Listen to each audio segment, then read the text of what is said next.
All right, welcome to this edition of the Whole Health with Rob Carney podcast, and this is going to be another solo edition where I speak my thoughts of what's been bouncing around in my head, what I feel is valuable to share with you, and something I hope that you can immediately implement into your own life to improve the quality of your sleep, improve your energy, and lower your stress. So that's going to be the topic for today: stress, sleep, and energy.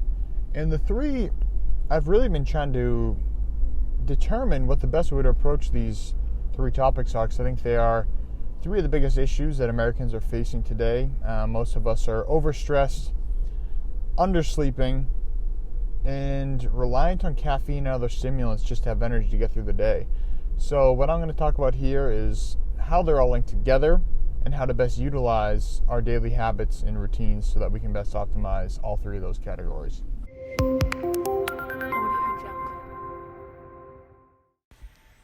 So before we get started, I just want to pop on here and say this is going to be a little bit different than previous episodes of the podcast, where we're going to be doing some visualization work.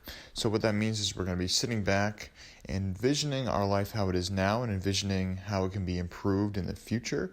And specifically what we're going to be looking at is improving our sleep, reducing our stress, and increasing our energy. So sit back, relax, and time to envision a better future. Stress, sleep, and energy.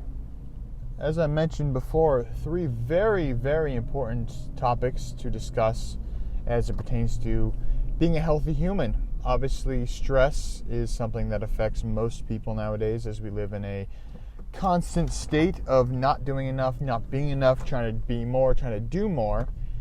And with that, we have our very primal fight or flight response activated, the sympathetic nervous system, which stimulates that fight or flight response, which has really kept us alive as a species. So I think we tend to diminish the fact that stress is actually a good thing. It is a good thing. We tend to view it only as the negative, but stress has kept us alive for millions of years.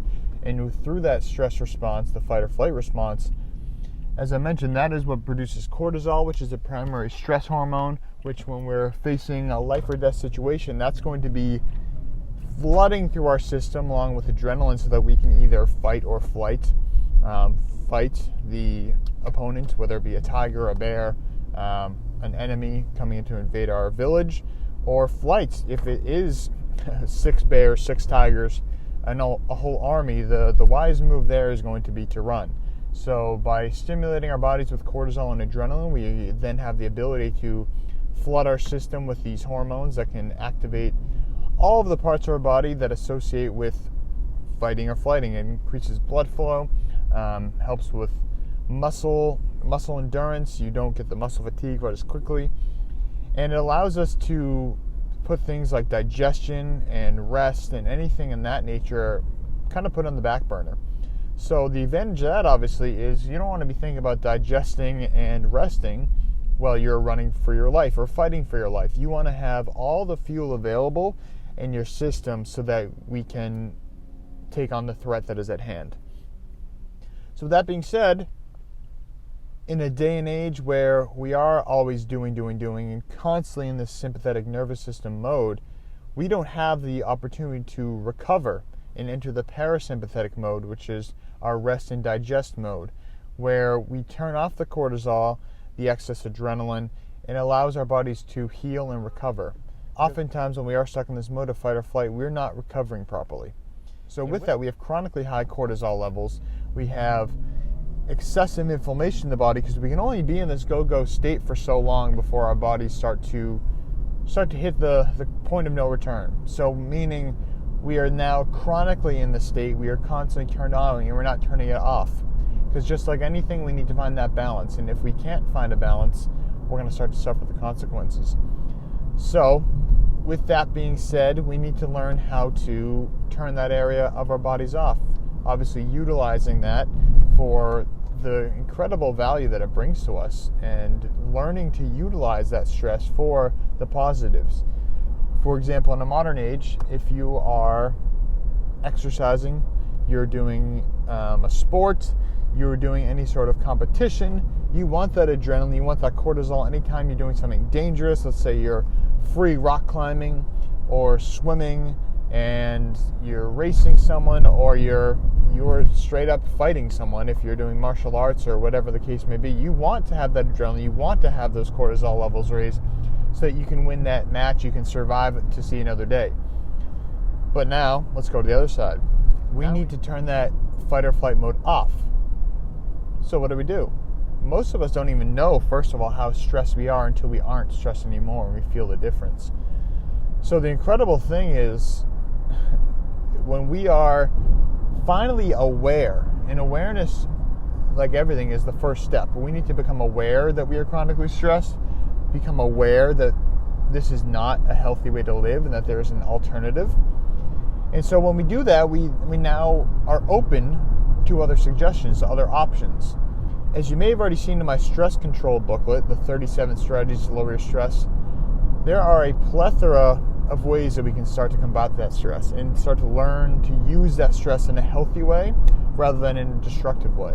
So if you haven't already, I'd much appreciate if you check that ebook out. It's on Amazon. It's just a few bucks. I think it's $2.99. So it's not going to be breaking the bank, and it's gonna really be changing a lot for you.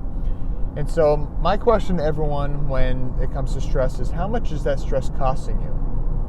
So at the end of the day, if you're missing days of work, you're missing valuable time with your family, you are losing out on business deals because you're stressed and you can't think clearly, that stress is probably costing you a lot of money, both in time, in energy, and just in overall health and vitality.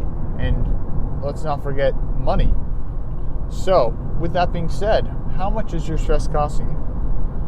I want you to take a moment and just think about that before we continue. Just take a moment, think about how many days a year do you miss from being sick, because sickness is caused by stress in the body. So when we are constantly stressed, we are more susceptible to becoming ill. So take a minute. Think about how many times a year do you get sick? How many times a year do you skip social events because you're stressed? And just how often do you feel per day? How many minutes, hours per day do you lose to stress, to losing something, that you're not thinking clearly because you're stressed? You're going to be late for work, you're going to be late to your next meeting, whatever the case may be. How many minutes and hours a day do you lose to stress? And now that you have that number in your head, just imagine, how would your life look if you had control over your stress? Would you be happier? Would you be less frantic in the mornings before work? Would you be less likely to grab that cup of coffee? Would you be nicer to your kids, to your spouse, to your friends, family, co-workers, employees, your boss? What would a stress-reduced life look like for you? And so as we're imagining that, now think how. How do we change that? How do we become less stressed? And now, as I mentioned, you have 37 options in my booklet there on Amazon. But I'm going to give you a few right now that you can do immediately. And the first one is one that we started this podcast with. Sleep. If you are not sleeping between 7 and 9 hours a night,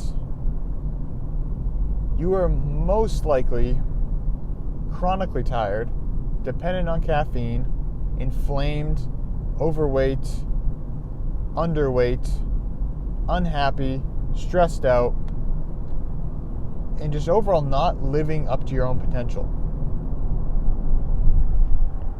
So we tend to view sleep as a weakness in our modern society.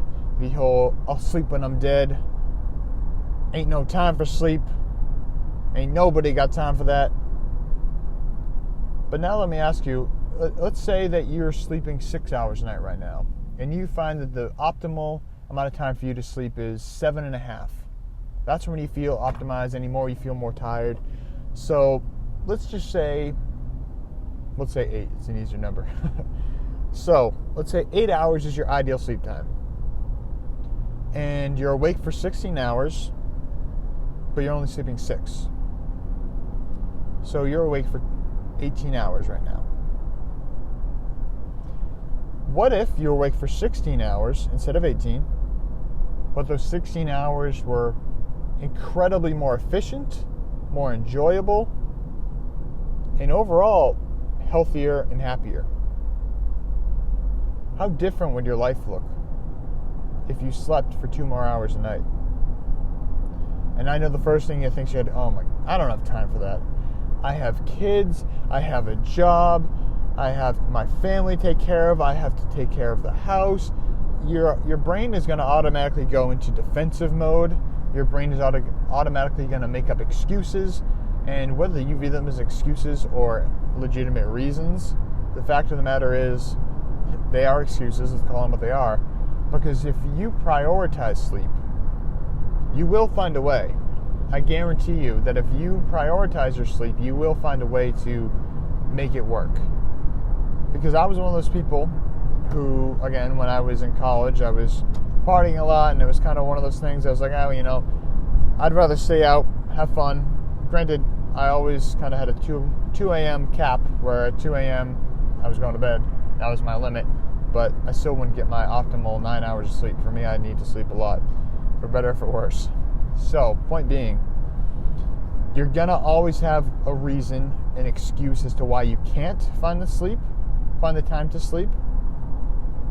But once you do, and you notice the difference of having 16 energized, happy, healthy, stress-free hours versus 18 groggy, tired, cloudy, stressful, and just overall unpleasant hours for a great deal of people,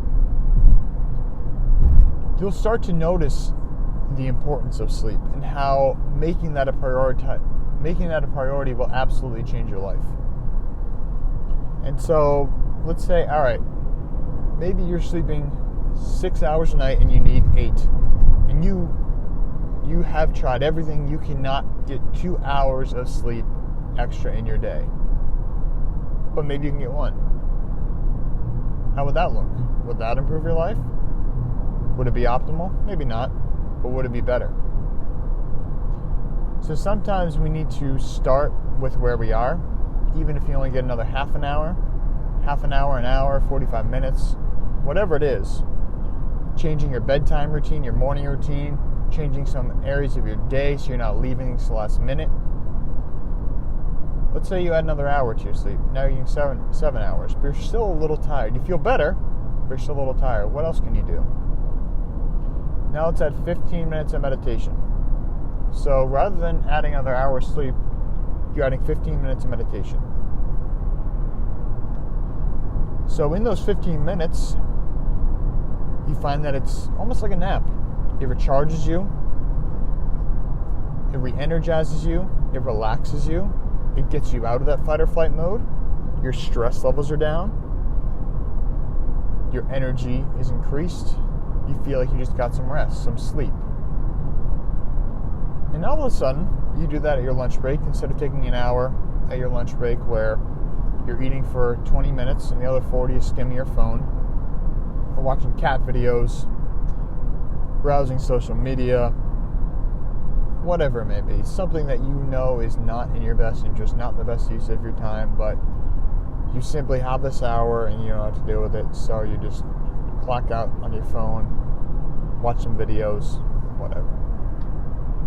Now you replace 15 of those minutes with meditation. Now what? Now how does your life look? Now you have an hour more of sleep, and you have a 15-minute meditation at your lunch break. All of a sudden, you've just added a lot of recovery time, a lot of stress relief, a lot of energizing. And now when you go home, rather than being too exhausted to interact with your family, turning on the TV, eating your microwave dinner, or getting McDonald's that you got on the way home because you're simply too tired, too stressed to even consider cooking, to even consider doing anything else besides that, now you have some more energy. You're a little less tired. You're a little more patient. and you're less stressed out. So now you decide to cook up those vegetables you have in your fridge. You decide to make yourself some healthy organic meats rather than a fast food McDonald's cheeseburger. Now you're more present, and because you have more energy, instead of watching TV, you're sitting with your spouse, your kids, your family, your parents, whoever it may be. And instead of trying to just zone out because your day was so stressful, now you're able to enjoy the part of your day after work. And so, as we're painting this picture here of reducing stress, increasing our rest and sleep, and improving our energy, you can see how this really becomes a snowball effect that's going to improve other areas of our life. So now you have a little bit more energy. Now you decide to go for a 20-minute walk in the morning before work, because that gives you energy too. You notice that by getting your heart pumping, by breathing, moving your body, not only does it reduce stress, helps you clear your head, gives you a little bit of energy.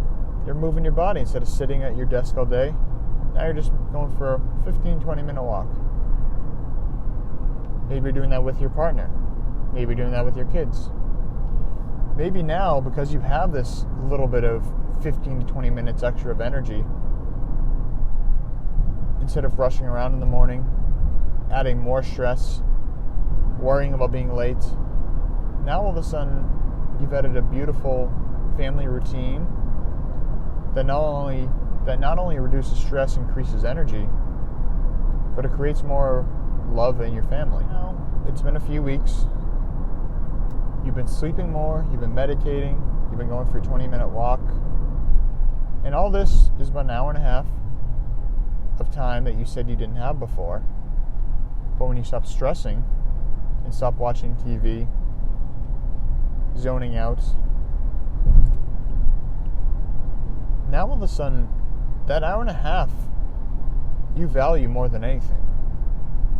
You look forward to those times. You look forward to going to bed because you're not doing it from a stressful perspective where you're wide awake just trying to pass yourself out because you know you're already up too late. It's already 2 a.m. to get up at 6 for work tomorrow. You can't believe you stayed up and watched that extra episode of TV. You can't believe you had that extra ice cream because now the sugar is keeping you awake. But instead, you're looking forward to going to sleep. You're looking forward to waking up and going for your walk with your family in the morning. And you're looking forward to taking that lunch break because you know it's a time to recharge. It's not just a time to zone out, to pass the time.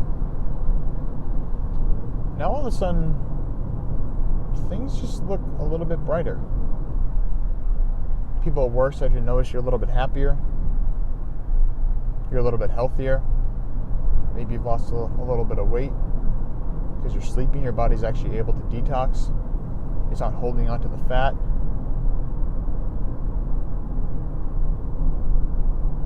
And now maybe people in your business are now more likely to do business with you because you're more present, you're less stressed, because no one likes to be around stressful people. I hope that you can understand and visualize what these slight changes to improving our stress, sleep, and overall energy can do. I hope you can recognize the difference that this can make. And so I challenge you, see what adding a 15-minute meditation does. See what adding an hour more of sleep does. See what going for a walk does. And see what all these other strategies can do. I invite you to check out my 37 Strategies to Lower Your Stress ebook on Amazon.